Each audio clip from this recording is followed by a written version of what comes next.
It's Coombe Cassius for IFLTV. We are at Clay here in Canary Wharf. Did you know what Clay was before you came here? Be honest. Yeah, I did. I'm not gonna lie, because I done the clay pigeon shooting in Saudi Arabia when I was out there with Tyson. And Kevin Lorena is a proper, yeah. He's cheating. Do you know what? I've got to know Kevin Lorena quite a lot, and that doesn't surprise me. He's quite got some background stuff that, Like honestly, it was Kevin, and then Isaac was next to him, innit? And Isaac couldn't hit the things. Kevin was hitting all of them, reloading, and then shooting the ones that Isaac wasn't shooting. And then some woman went to her like, have you done this before? And then, Kevin was really bad, man. All right, I caught a few glimpses of you over there. I was good, innit? I thought you was all right. No, I was good. And the people that worked here actually said, like, he's doing all right. So I'm going from that, not really what I saw, just from the people that work here. I'm a natural. Yeah. We'll see Frank Warren will pick up one of them. So you'll be out soon, Moses. What? Is Frank any good at them? What, with a gun? Yeah. No, I'm not going to play pigeon shooting. I don't know. He's just met with a gun. I don't know. Have to ask. You said We'll see him in a minute.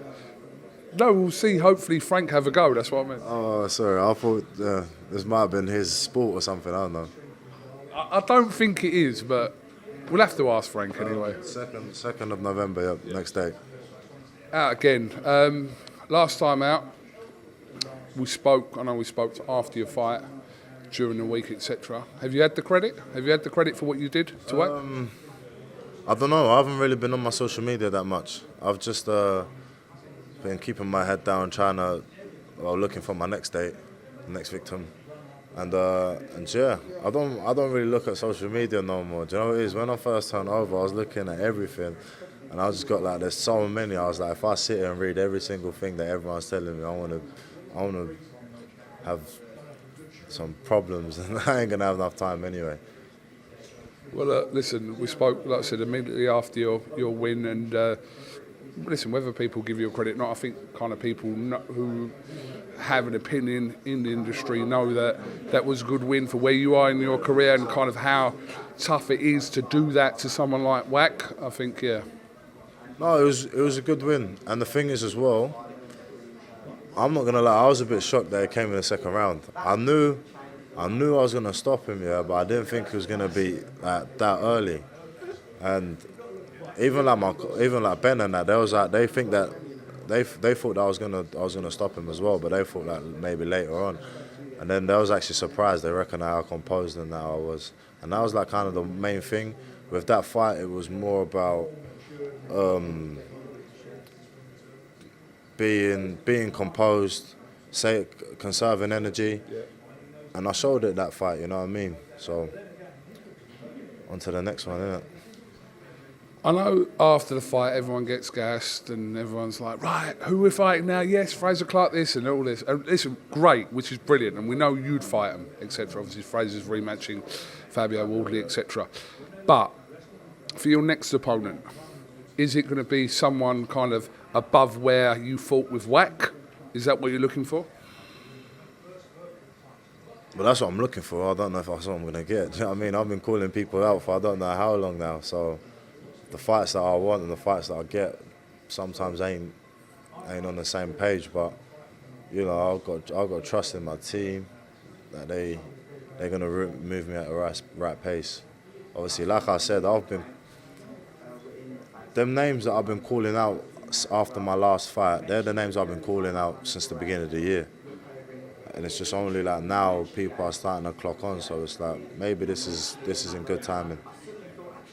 I think some people, the public and people kind of the fans of boxing get confused with kind of you saying that you want to fight someone, not just you, but any fighter, and also the reality from your team, your management of that fight happening or whether they think it's right. There's a reason why you have those people there, that's to guide your career. So just because you say, right, Fraser Clark, I'll fight him next, because that doesn't happen, that's because he's either got other commitments or your management team think, do you know what, that could be 2 fights down the line, etc. The thing is, I don't think that my team think that 2-3 fights down the line. I actually genuinely believe that my team actually think that I'm ready for Francis does, 100%. He thinks next fight, 100%. But the thing is as well, what you got to realise is, does it make sense for the opponent? Yeah. Like, the names that I've been calling out, maybe 2 or 3 of them, I'm like, okay, like, I can see why they would fight me. But then, like, people that are already up there, like, knocking on world title fights, I don't want to come back and fight a 19-year-old, and I don't blame them, innit? You got to ask that. What's in it for them to do it? Exactly, but, you know, can't really blame me for trying, can you? Absolutely not. Huge card next week, obviously, at Wembley, 96,000. Yep, 21st, Yeah, no, I'm excited for that. I'm excited. I'm actually very, very curious who's going to win. Because I did think that it was going to be a one-sided. Just talk about AJ Dubois, Frank. Wait there, just come in. Sir. We were just talking about AJ Dubois, and he said he was curious about who's going to win. I'm not curious. No, he said he was curious. Who's going to win? Dynamite. Dynamite Dan. What's your thoughts? Frank, you couldn't be in an awkward situation right now. No, do you know what? Yeah, I actually listen. I'm not gonna be delusional or anything. Obviously, like everybody, they both have attributes that could beat each other. But I just feel like AJ's a bit more seasoned. And I like a hungry young fighter, as you know. Which, yeah. So I like. That's a very good and valid point. However, you look at their last opponents. I'm not Team Matchroom, by the way. I'm Team Queensbury. I'm just.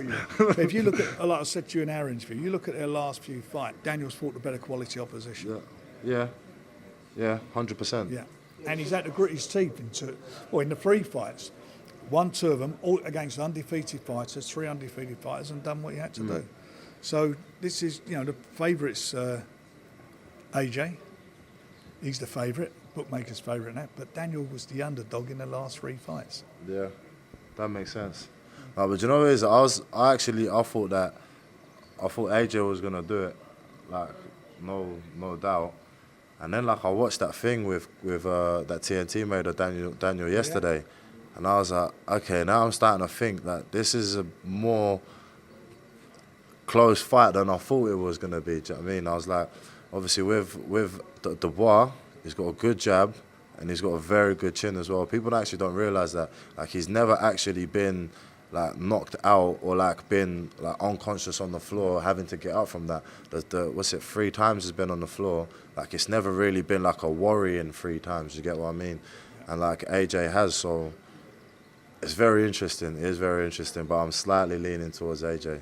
And it's going to be about the counter punch, because what they'll do, they'll let that right hand, they'll let them big shots go. And when they let them go, that's when you leave yourself open.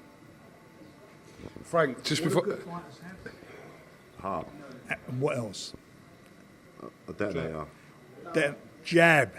A jab. No, I can name a plenty of few good fights that don't have jabs. I'll tell every Larry Holmes.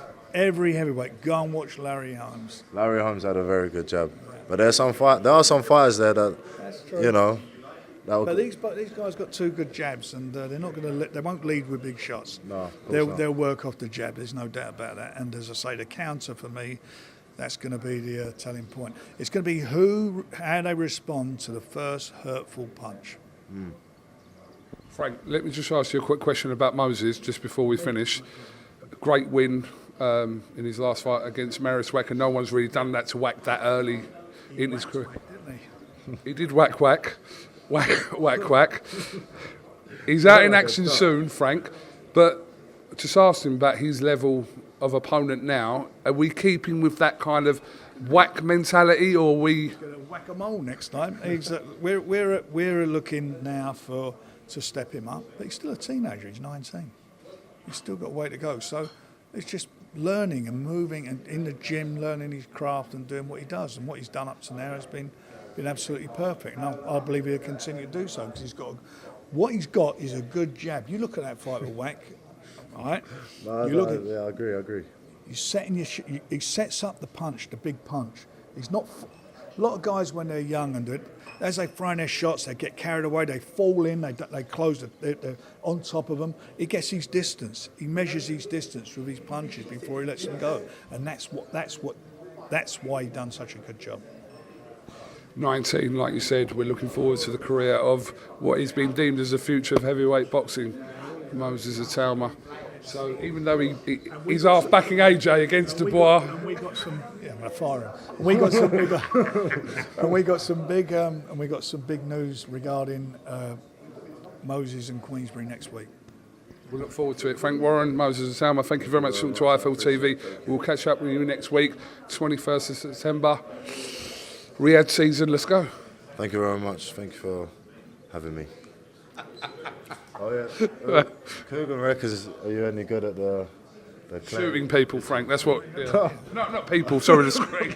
I can think of a few people who like to shoot, but never mind. No, because he reckons... For the camera, that was a joke.